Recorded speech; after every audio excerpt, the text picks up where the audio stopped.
এট এ time আসতাম sir. একসাথে তো দুই রোগী দেখি না, ওই দুইটাই মেন্টাল কেস। আচ্ছা আসতে বলো। আপনারা আসেন। বসেন আপনারা। ধন্যবাদ।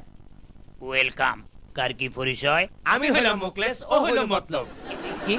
সরি। আমি হইলাম মুখলেস, ও হইল মতলব। একজন একজন বলেন। আমরা সরি। আচ্ছা বুঝলাম, একজন মোকলেস আর একজন মতলব তো। ইয়েস। দেখতেছি আপনারা দুজনেই একই সাথে একই কথা বলেন, ডেঞ্জারাস। ডাক্তার সাহেব, এই জন্যই আমরা আপনার কাছে আইছি। এই সমবেত কার্যকলাপ কতদিনের?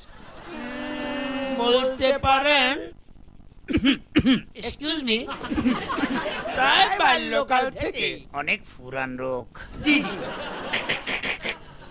যমজ মানুষ, যমজ মাথা, যমজ পশু দেখছি, কিন্তু এই যমজ কণ্ঠ প্রথম দেখলাম। কি চিকিৎসা দেব?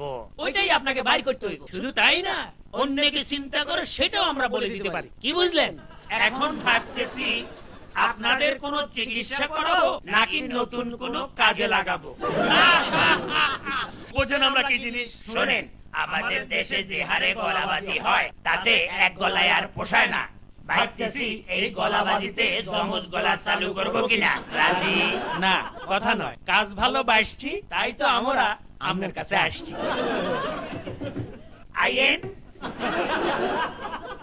সরি, বিরক্ত করলাম। স্যার, দূরবে আপনার জ্যাঠাতো ভাইয়ের বউ ভাত যাইতেন না?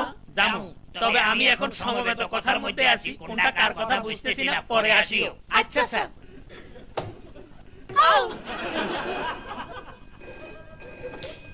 Excuse me.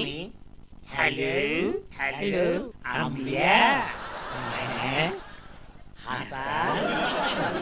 যেই জাম তাতে ফোনে ছটার আগে তো আইতাম হাইতাম না। আমিয়া, দুপুরে তো বউ ভাত খামু, রাতে একটু শুটকি রান্দিও। সরি, আমার ওয়াইফ ফোন করছিল। আমরা কিছু মনে করি না। যাওগা, আপনাদের চিকিৎসার জন্য এই দুইটা ওষুধ আপনাদেরকে দিলাম। আমি খুব খুশি হয়েছি, কারণ আপনারা জোড়া গলায় কথা বললেও গলাবাজি পছন্দ করেন না। Thank you. ওষুধটা কাজ করব তো? অবশ্যই করব, তবে কিছুদিন দুজনেই সেপারেট থাকিয়েন। Thank you.